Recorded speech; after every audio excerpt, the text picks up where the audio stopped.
Hey guys, my name's Annie, also known as Creative Cliche, and I'm a special effects makeup artist. Today I'm going to be doing a look inspired by the new Prime Video original movie Goodnight, Mommy, so let's get into it. What Mommy says goes. Think you can do that? I'm starting out this look by laying down a bald cap. This is the perfect way to conceal your hair and ears to give the full effect. I'm using spirit gum to glue down the cap in place, and I'm sealing it off using a liquid latex.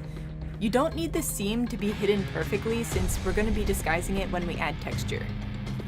Now I'm adding a light shade of full coverage foundation to the entire face and halfway down the neck. This is going to be the base of the mask. I'm roughly placing it around my eyes and mouth since I know that those are going to be the areas that we're going to be cutting out in the mask.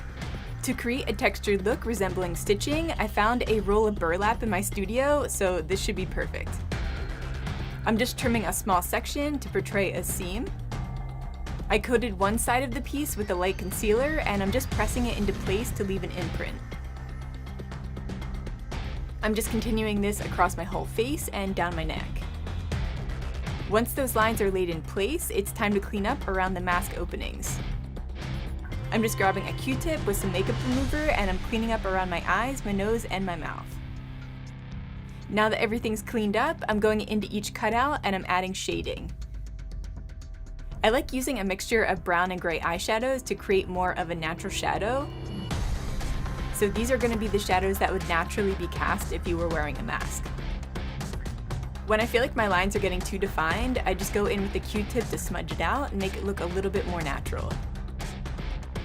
To create the added seams around the cutouts, I'm using a white paint followed by a gray eyeshadow to the outer edges just to make it look a little bit more raised.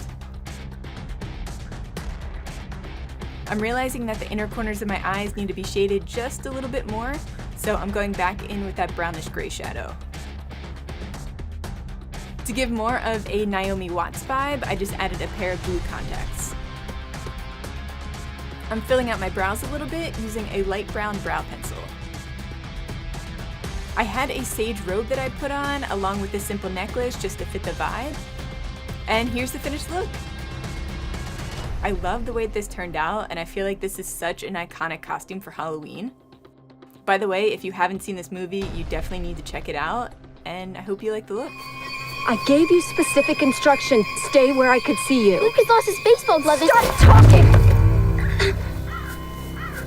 From now on, you stay inside.